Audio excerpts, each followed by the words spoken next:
भगवान श्री कृष्ण कहते हैं, जो आपके पास है वही आपका संसार है, उसमें खुश रहना सीखिए। भले ही आप मानते हो कि आप संसार के लिए कुछ भी नहीं है, लेकिन कुछ लोगों के लिए आप ही उनका पूरा संसार होते हैं। श्री कृष्ण कहते हैं, अगर आप अपनी गलतियों से सीखते हो तो गलतियां सीढ़ियां बन जाती है, और अगर आप अपनी गलतियों से नहीं सीखते हो तो सागर बन जाती है। फैसला आपका है, सीखना है या डूबना है। श्री कृष्ण कहते हैं, जीवन से संन्यास लेना उचित है, पर जब सज्जन लोग संन्यास ले लेते हैं तो अधर्मी लोग संसार चलाने लगते हैं।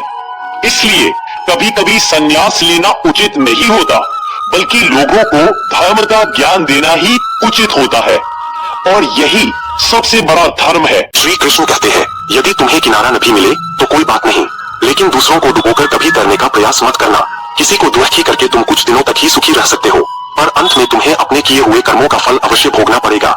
मन में बुराई रखने से बेहतर है कि जो कहना है उसे सामने वाले से स्पष्ट रूप से कह दो। भगवान श्री कृष्ण कहते हैं, जो मनुष्य सुख और दुख में समान रहता है वही सच्चा धैर्यवान कहलाता है। जो अपने मन और इंद्रियों को वश में रखता है वही संयमी और बुद्धिमान है। क्रोध और मोह से दूर रहकर जो धैर्य के साथ कर्म करता है वही जीवन में स्थिर रहता है। संयम से शांति मिलती है और धैर्य से विजय, यही जीवन का सच्चा मार्ग है। श्री कृष्ण कहते हैं, यकीन मानो जो तुम दूसरों को देते हो वही लौटकर तुम्हारे पास आता है। अगर प्रेम दोगे तो प्रेम मिलेगा, अगर दुख दोगे तो दुख ही लौटेगा। कर्म का चक्र कभी खाली नहीं जाता। दुनिया में सबसे खुश वही लोग रहते हैं जो यह समझ चुके हैं कि किसी से किसी भी तरह की उम्मीद करना बेकार है। मेरा कर्म ही मेरा भाग्य है, ऐसा मानकर कर्म करने वाला व्यक्ति कभी हारता नहीं। गीता में कहा गया है, कुछ मिलने पर अहंकार मत करना, क्योंकि देने वाला और छीनने वाला एक ही है।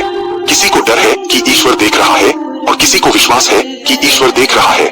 यदि आप किसी का अच्छा नहीं कर सकते तो किसी का बुरा भी मत करें, क्योंकि दुनिया कमजोर है, दुनिया बनाने वाला नहीं।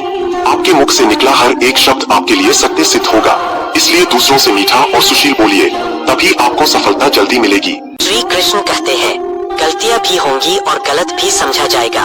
यह जीवन है पार्थ, यहाँ तारीफें भी होंगी लेकिन अपमान भी किया जाएगा। अपमान का जवाब लड़कर नहीं बल्कि सफल होकर देना चाहिए, क्योंकि समय से बड़ा कोई गवाह नहीं और कर्म से बड़ा कोई न्यायाधीश नहीं होता। संसार में कोई भी सर्वगुण संपन्न नहीं है, इसलिए लोगों की बातों को दिल पर मत लो, वो तो भगवान में भी कमी निकाल देते हैं, तुम तो फिर भी इंसान हो। भगवत गीता में श्री कृष्ण कहते हैं, डरना मत किसी के बड़े कदमों या ताकत से, क्योंकि अंत में सत्य और धर्म ही विजयी होते हैं। आप चाहे कितना भी शक्तिशाली क्यों न लगे, समय आने पर पुण्य उसे पराजित कर देता है। इसलिए धैर्य रखो और सदा धर्म के मार्ग पर चलो। श्री कृष्ण कहते हैं, हर चीज का बदलना तय है, बस धैर्य से प्रतीक्षा कीजिए। समय कभी एक सा नहीं रहता, आज जो कठिन लगता है वही कल आसान हो जाएगा। किसी के दिल बदलेंगे तो किसी के दिन बदलेंगे, बस विश्वास और धैर्य बनाए रखिए।